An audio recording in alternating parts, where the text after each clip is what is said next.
शुरू में लगा था कि मेरी पत्नी बस थोड़ा सा अजीब बिहेव कर रही है, लेकिन उस रात जो हुआ उसके बाद मुझे समझ आ गया कि ये कोई मजाक नहीं है।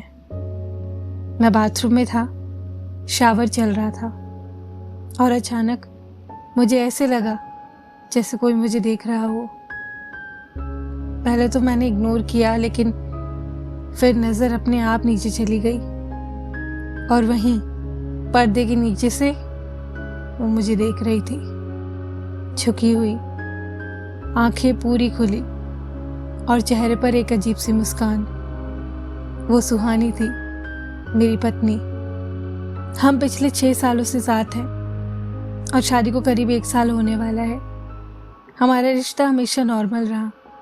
सुहानी एक बहुत ही सिंपल, समझदार और थोड़ी सी रिजर्व टाइप की इंसान है।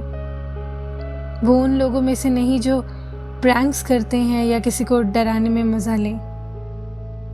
उसे तो हॉरर फिल्में पसंद भी नहीं। एक बार मैंने उसे द कॉन्जरिंग दिखाने की कोशिश की थी, आधी फिल्म में ही उसने बंद करवा दी। इसलिए जब उसने पहली बार मुझे इस तरह डराया तो अजीब जरूर लगा, लेकिन मैंने इसे मजाक समझकर इग्नोर कर दिया। ये सब करीब 2 महीने पहले शुरू हुआ। एक सुबह मैं ऑफिस के लिए निकल रहा था, जल्दी में था, कॉफी लेकर दरवाजे की तरफ बढ़ ही रहा था कि अचानक मेरी नजर कमरे के एक कोने पर पड़ी। वहां से कोई मुझे देख रहा था। मैं बस उसकी आंखें देख पाया और बालों की एक लट जो दीवार के पीछे से बाहर आ रही थी। वो सुहानी थी। मैं थोड़ा चौंका, लेकिन हंसकर टाल दिया। डरा दिया यार, मैंने कहा। वो तुरंत पीछे हट गई, जैसे कोई बच्चा शरारत करते हुए पकड़ा गया हो और फिर भाग गया। उस वक्त ये सब थोड़ा अजीब जरूर लगा, लेकिन इतना नहीं कि मैं सीरियस हो जाऊं। लेकिन 3 दिन बाद बात बदल गई। रात के करीब 2 बजे मैं पानी पीने उठा। किचन में खड़ा था, तभी फिर वही एहसास, कोई मुझे देख रहा है। इस बार मैंने नीचे देखा और मेरा दिल जैसे रुक गया। सोफे के पीछे से सुहानी का चेहरा ऊपर की तरफ आ रहा था। वो मुझे ही घूर रही थी, बिना पलके झपकाए और उसी अजीब मुस्कान के साथ। मैं डर के मारे चिल्ला पड़ा और वो चारों हाथ पैरों पर अचानक पीछे की तरफ भाग गई। उस आवाज को मैं आज तक भूल नहीं पाया हूँ। जब मैं कमरे में वापस गया, वो बिस्तर पे लेटी हुई थी, बिल्कुल शांत, जैसे गहरी नींद में हो। मैं काफी देर तक बस उसे देखता रहा, ये समझने की कोशिश करता हुआ कि जो मैंने अभी देखा वो सच था या नहीं। अगली सुबह मैंने उससे पूछा।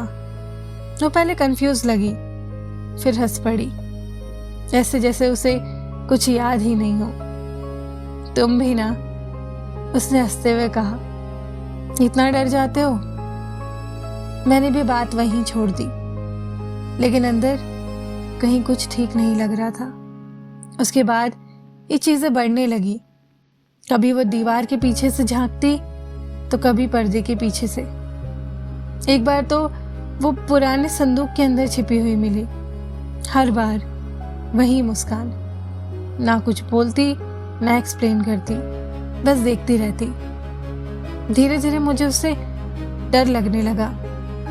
हाँ, अपनी ही पत्नी से। जब वो मेरे सामने होती तब भी, और जब नहीं होती तब और ज्यादा। फिर एक दिन सब कुछ हद पार कर गया।